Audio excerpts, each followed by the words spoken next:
Yeah, Aaron, just tell me why you wanted to jump in. So I'm running because I believe we need more strong progressive leaders in Congress. The Republican extremists are coming after our democracy, our rights, our future, and to take that on, I think we need leaders who know how to organize and bring people together and build coalitions and win real change. And that's the work I've been doing in Rhode Island for years. I remember when I was first elected to the General Assembly back in 2014, heard a lot of that'll never happen, right? A lot of people thought we would never pass paid sick days. Too many corporate interests lined up against it, but we organized and brought workers and unions and small businesses together, and in 2017, paid sick leave became the law. 100,000 Rhode Islanders could start caring for a loved one or taking time to recover without worrying about losing their pay. And so that work of people saying it can't happen and making it happen, I heard that again and again when I introduced legislation to increase the minimum wage for tip workers for the first time in 20 years and reform solitary confinement in our state and expand harm reduction strategies and create new clean energy and community solar programs. In all of those cases, there were obstacles, but we brought folks together and organized and made it happen. And so that's the kind of work I want to do in Congress. I think that's the kind of work that Congressman Cicilline has been really effective at. And so to continue those progressive fights and make sure that we're moving the issues forward is why I'm in the race. Right, you mentioned progressive principles, but as we were talking, there's already quite a few people who are in this race, and I'm guessing most of those people, most not all, would say that they're progressives and that they share some of the same ideals and policy perspectives as you do. So why do you think you stand out from them? I think we'll see what the policy differences are in this race. I think there's hopefully going to be a lot of similarities on important issues. There might be some differences. I'm in favor of universal health care, Medicare for all. I'm in favor of, we just signed this morning a pledge to not take any corporate PAC money, corporate lobbyist money from big pharma or Wall Street or big oil. So we'll see what the substantive differences are. I think the a real part of this race is how do we actually make change for our communities? And I think the record that I bring to the table is 15 years of fighting to make a difference for everyday Rhode Islanders and being able to actually bring folks together and win real progressive policy change. You've already, I'm sure you're aware, caught the ire of some on the progressive side from the call by Cynthia Mendez has been critical of you jumping in the race. I think, I don't know if she thinks you're going to, steal votes from another or certain other progressives, and has mentioned white male privilege jumping into the race. Do you have a response to that and kind of this fracture among that wing of the party? I think I'm really excited that there's so many people stepping forward to join this race with so many different perspectives and backgrounds and identities that they're bringing to the table. Like that's what a healthy democracy is about. And I think looking at this field, we're going to have a really rigorous, substantive debate on the issues, on the ways that we make change for our communities.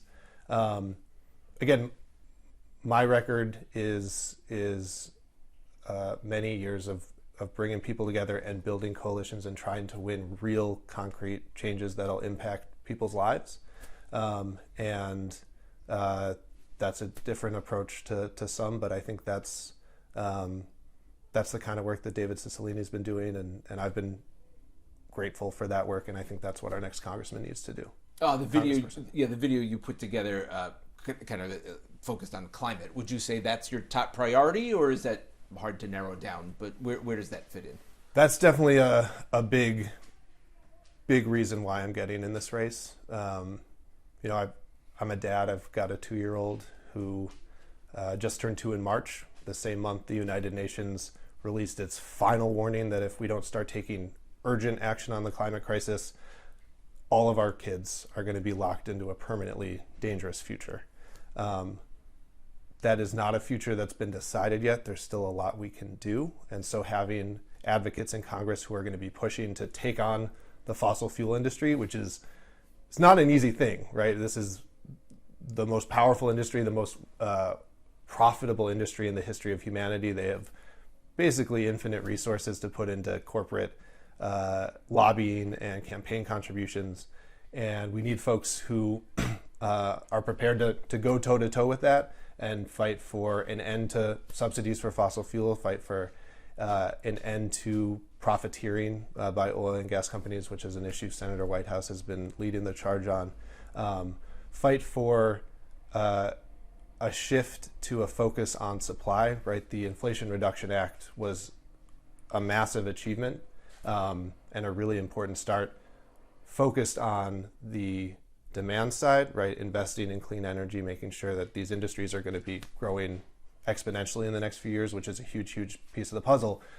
But we also need to make sure that we are not continuing to expand fossil fuel supply, not continuing to build new pipelines and open up new offshore oil drilling, because the science is very, very clear that we can't afford to do that if we're going to maintain a livable future. And so I think that that's an issue where we need folks with experience and ability to bring folks together and really advocate effectively. So you signed on to the Green New Deal. I mean, is that something you've supported for a while? And other than that and what you've just said, is there anything else you want to expand upon in terms of what you would do differently on climate?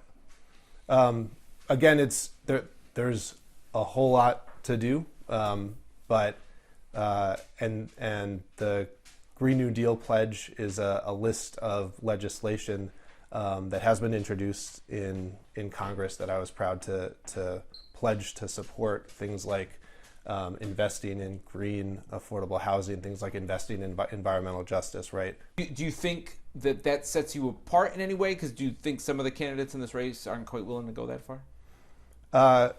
I think that I don't know where everyone stands, but I think that having leaders in Congress who are going to prioritize this, who are going to be clear that we cannot be compromising with the fossil fuel industry when it comes to the timelines that are going to impact every one of our futures. When I'm spending time with my son and thinking about the kind of planet he's going to inherit,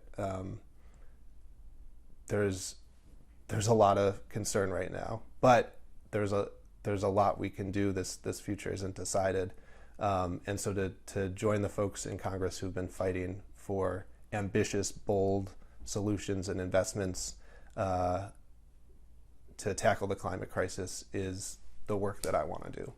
On some of the other issues, I assume I know where you stand, but you already mentioned, I think, assault weapons ban, so obviously you support that.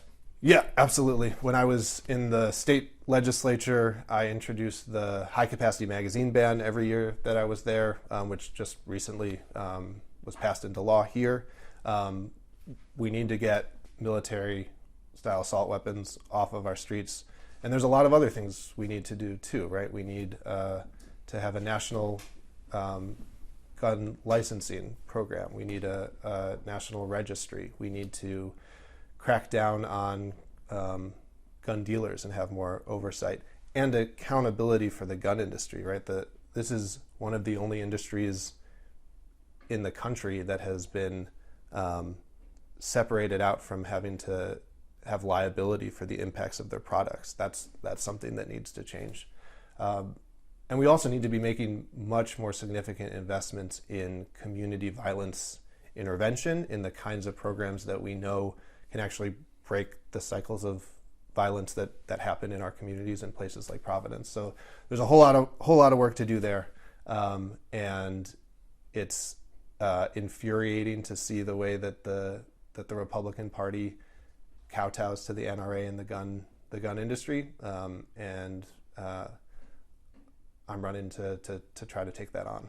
Abortion rights, no restrictions you would not support any restrictions on access to abortion, correct?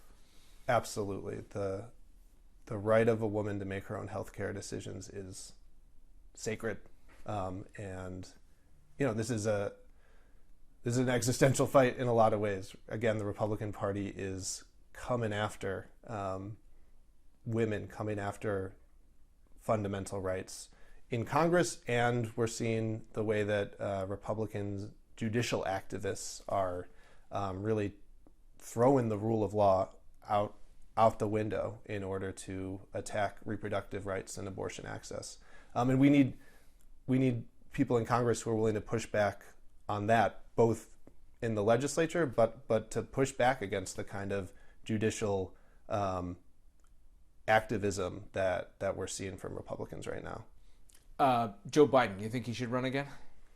I do. Yeah, I think the progressive accomplishments that have been won under this administration is, I think it's more than anything that we've seen since the New Deal and FDR.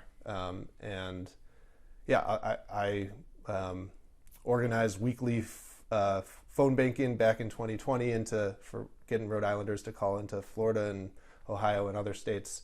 I'll be doing everything I can to support his reelection. There are things that I disagree with the administration on.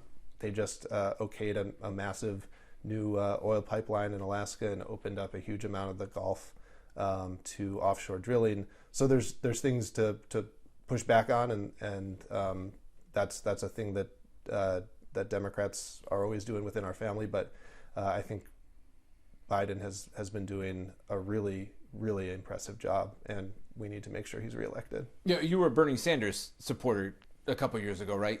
I was a Bernie Sanders supporter, and after Biden won the primary, I went all in on the Biden campaign and did whatever I could. Again, organizing neighbors here in Rhode Island, making calls into swing states.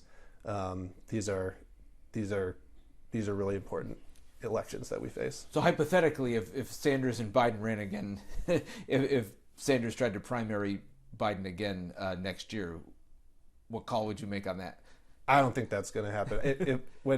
If Biden makes the decision to run again, I don't think there's really going to be a contentious primary. Yeah. Any other issues on a national level that you think are important to point out?